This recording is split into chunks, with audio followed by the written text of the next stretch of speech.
guy's beside me. Yeah. He Yeah, is. when you say short people in front, that'd be you. Ah!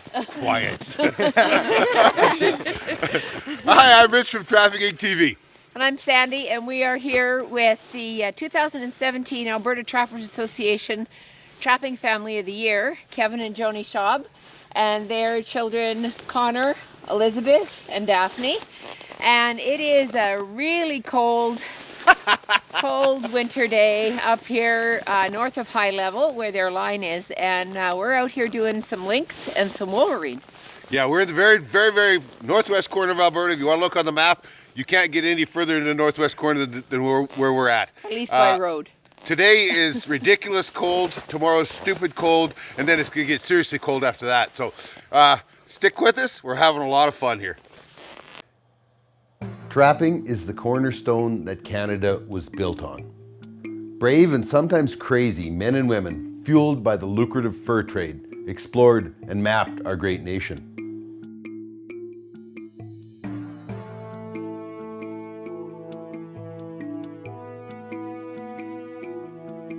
Hundreds of years have passed since then, but trapping still remains vibrant, strong, and steeped in the ancient traditions.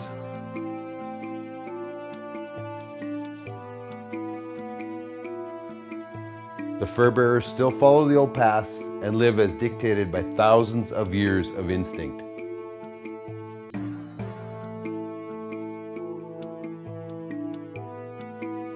Fur only gets prime in the harsh temperatures of winter, and trappers must respect and prepare for the weather. Trapping's past is firmly rooted in history, but today, the gear and techniques have changed. Canada is still known for the best wild fur in the world, and today our pelts are sold on the global market. Our community is large, and our numbers are growing. We are trappers. This is what we do, and where we belong. Join us in our adventures. Welcome to Trapping Inc., the face of today's trapper.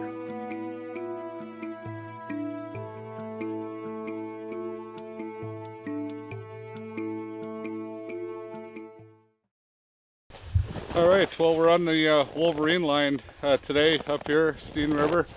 There's a couple of things we're really well known for up here. That's lynx and wolverine, and looks like we got a beauty here. So we're gonna go in and have a look at them.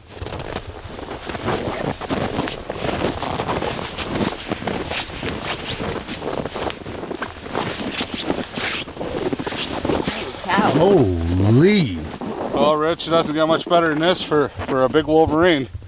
Wow! This is I have never had the privilege of catching my own yet, but that looks gigantic. yeah, they don't get much bigger than that. I'll tell you what. I'd like to get him on a scale, but yeah, that's definitely what you would consider a large, extra large wolverine. Typically up here, when they're this size, they'll go into NAFA at least 5 to 6x. So Yeah. I'm guessing that this Wow. is a 5 to 6x. That's crazy. It's And that's a 330. yeah, I got them in a 330 Bazile, so we could talk about the setup a little bit here. This whole bait station setup that we use out here is sort of a dual purpose trap. We got a lot of lynx and wolverine in the same setup. This is many years of evolution trying to figure out different things that a wolverine will look for, and tweaking them over the years. Basically, one thing we noticed is we needed to come up with something better than your conventional box set. So many people go and go after a box set, and these wolverines could be very clever and they're very powerful. They'll rip a plywood box set up, no problem. Pull a 330 out on set every time, eat the bait, off they go. I've heard that they're really smart too. That they'll figure things out, and you Yeah. got to keep changing things. They absolutely will. I mean, yeah, you don't want to educate one. If you educate one, you got a little bit of a problem on your hands. So what we did is we noticed a wolverine always sort of thinks that there's they're skeptical on a set. So we started thinking, well, 2 traps would get them. So if you would make one as a decoy, and then you would catch them in the other trap, that was the way to do it. So this cage sort of evolved from that concept, and essentially, I think what happens here is the Wolverines think that the wire is the actual trap, and the opening from the 330 is the path of least resistance. Trapping Inc. is brought to you by Old Smokes Coffee, crafted coffee for the courageous. oldsmokescoffee.com. Halford Hides, unique beyond compare. Visit us at our Edmonton store location or find us online at halfordsmailorder.com. Range Road Enterprises, professional solutions for the ATV and low impact logging operation. Find your nearest dealer online at range-road.ca. Argyle Motorsports and Marine. Visit our Edmonton store location or find us online at argylemotorsports.com.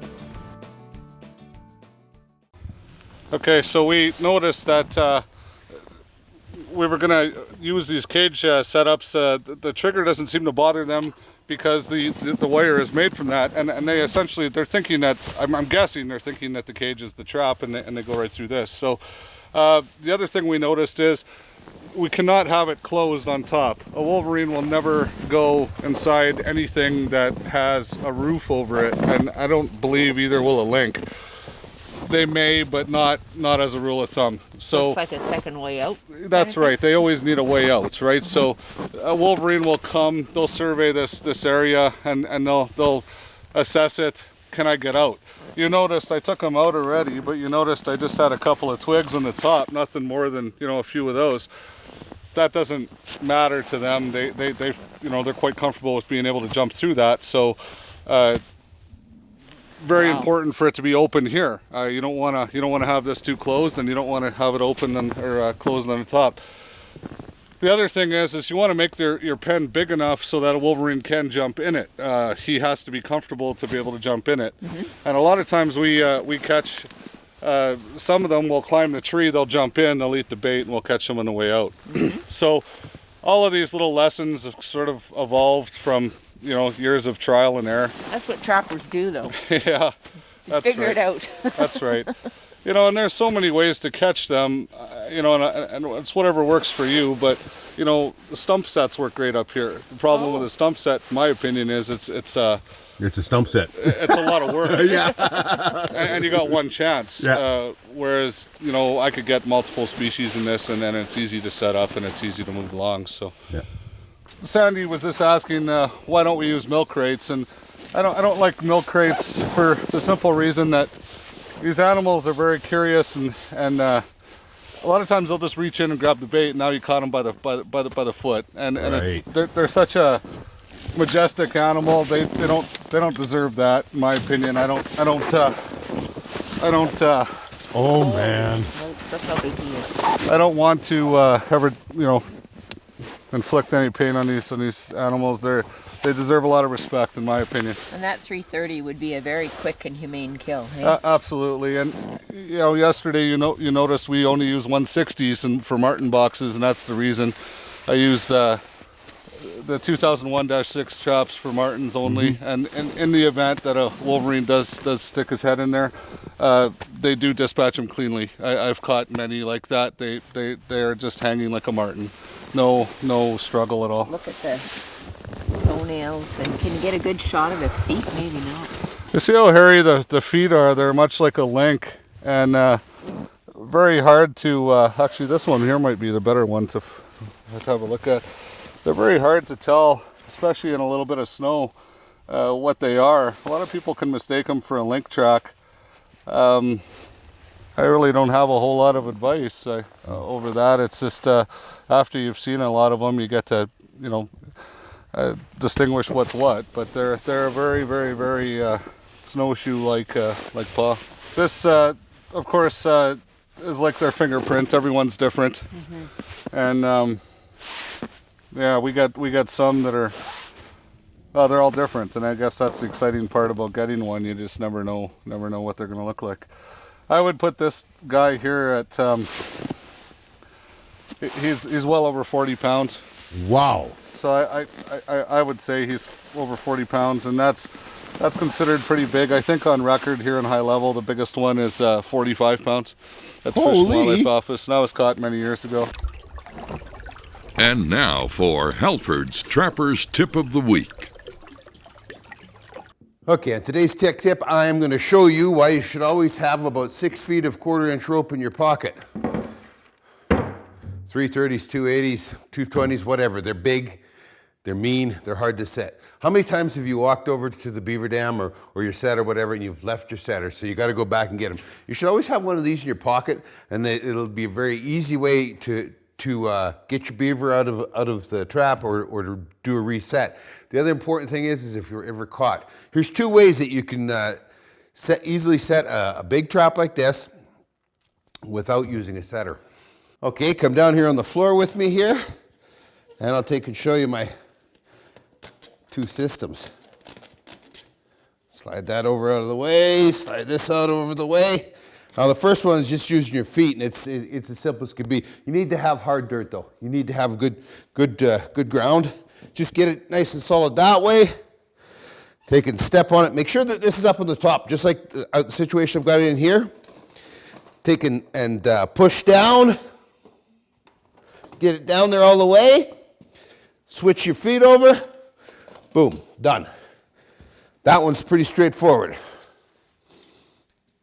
This one, we're going to take this 6 feet of 1/4-inch rope with the loop in one end. Take and put the loop over your foot, just like that. Now we take and feed it up through here. Remember to keep it on the outside of your trap, okay? So not in these jaws, but on the outside. Go through once. Go through twice.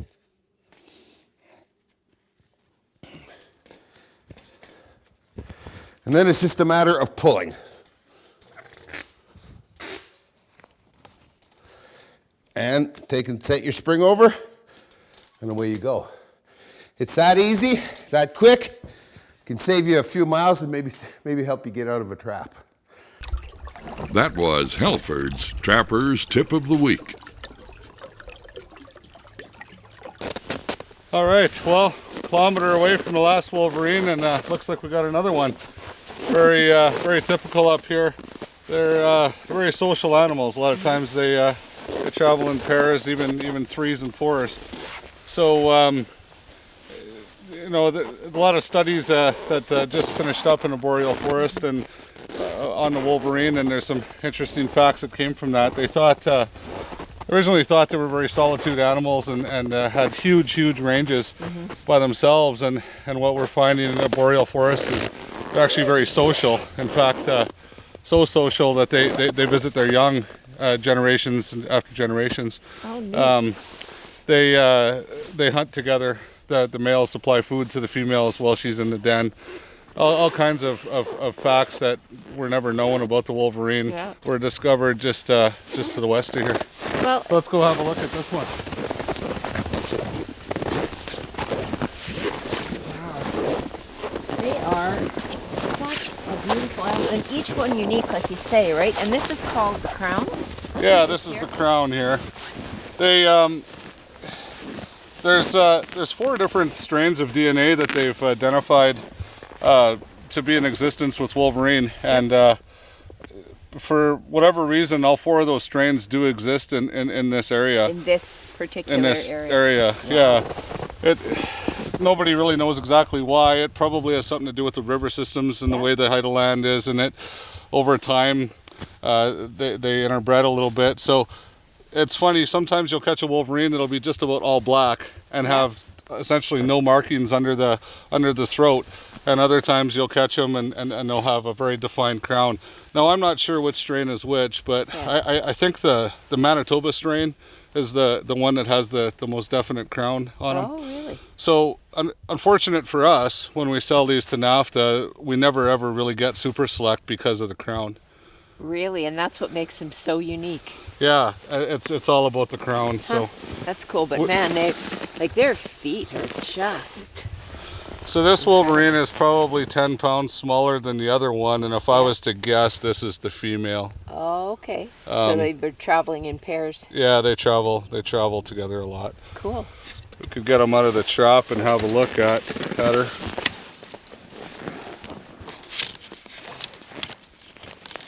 This guy wired in or just not? Well, he's got a drop-in pole on this side. Yeah, that's my. So different markings again. So we were talking about what do they eat? What do they thrive on? Why here? I don't know exactly, but we do know that there's some biologists that have found out that they actually hunt rabbits just like the lynx. Oh. Their primary food source in the boreal forest is rabbits. So that's something new, I think. A lot of people didn't realize that. I don't think they realized they hunted rabbits just like a lynx does. So essentially, wherever there's heavy populations of rabbits, you could expect to find Wolverine wandering through looking for food. There's another few theories about what they eat. I have one of my own. I think that they won't turn down a warm bear meal if a bear is hibernating. I have a sneaking suspicion that they go in and They get in the den. and take smaller bears. The reason I say that is bear meat appears to be one of the best baits for them. They know exactly what bear meat is, and they devour it. We also know that they'll claw through a beaver house to get at the beavers. So I've seen them where they've augured right through the side of a beaver house.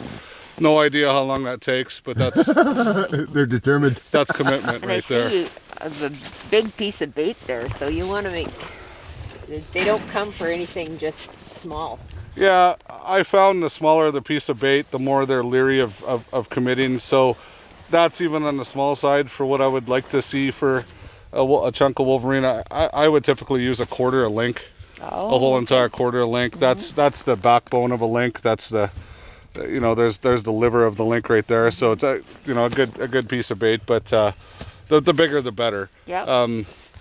They just think with their stomachs. Essentially, they think with their stomachs, and Looking for the next meal. yeah, and it's all I think that Wolverines are great. They have a great risk analysis chart in their head, and they just Spoken like a businessman. that's right. I think you could think of them as business people for sure. They have no problem committing to a big chunk of bait. The bigger the better. Trapping Inc. is brought to you by Old Smokes Coffee, crafted coffee for the courageous. OldSmokesCoffee.com. Argo, go anywhere. Argo Extreme Terrain vehicles conquer any terrain, any season. Find us online at ArgoXTV.com. Hags Trapping Products, the most versatile trapping device on the market. Find our products and dealers online at j30.com. Alberta Outdoorsman Magazine, Alberta's only fishing, hunting, and trapping magazine. Online at albertaoutdoorsman.ca. So Kevin and Joni Schaub, 2017 Alberta Trappers Association, Alberta Trapping Family of the Year. It's a mouthful, but it was the first time we met you in High Level, and really was keen to know more. We were both really keen to know more about how you got going with all of this up here in High Level. So, Well, I think it's every little boy's dream to trap. I mean, I grew up just reading all the books, hearing about Albert Johnson, doing all that, and my dad was a hardcore trapper, and where was that? just in between Lacclamation and Fort McMurray. Oh, okay. we came from, and life gets in the way, and there comes a point where you have to raise a family and get a career, and so we got away from trapping for a little while, and we ended up here for a career move, and we were going crazy. The winters are hard to get through up here, very hard to get through They're up long. here. And one day I was sitting at home reading the newspaper. I saw an ad for this trap line, and That's how that happens. Yeah. Right? Yeah, I don't know. Yeah, rest it is was like history. it's meant to be, right? Yeah, I think so. And I think so. and your kids are so involved in this whole thing, and that must be really rewarding for you too, just to kind of, you know, the way you guys grew up as well. Yes, yeah. My parents had a trapline too. We spent months and weeks, and it was great. So it was a blessing that we could share the same thing with our kids and Yeah. and teach them everything we learned from our parents being out on the line. I And think that's one of the gifts about trapping is Yes. is how, you know, you can pass it on. It's generational, and how much they learn from all of that. for Yeah, sure. and think of all the money we save on counseling.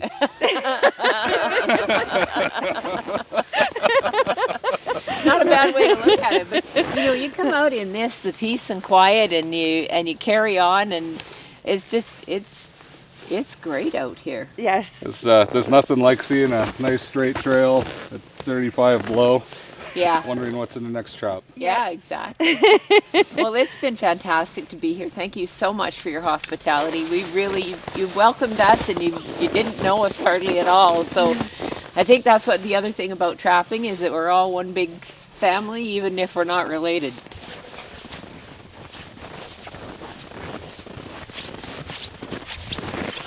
So just a size comparison with the two of them, just for everybody.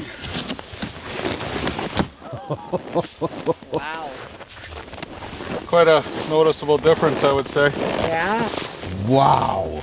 I've never seen anything close to that. And this one is by no means small. No. This is by no means a small Wolverine. I think that anything over 25 pounds would be considered an Yeah. average, you know, adult Wolverine. 25 to say 35, and then anything over 35 is considered a very large Wolverine. Cool. Well, thanks a lot, Kevin. This has been really educational. I know we have a few Wolverine on our own line, but we don't have anything like the populations you have up here. And wow, to see these guys up close and in the habitat and in the traps that you use, very educational. So thank you so much for having us. It's been a real good time. Well, thanks for coming. It's been an awesome week. Good. You can keep up with all the action at trappinginc.com or join our Facebook and YouTube sites.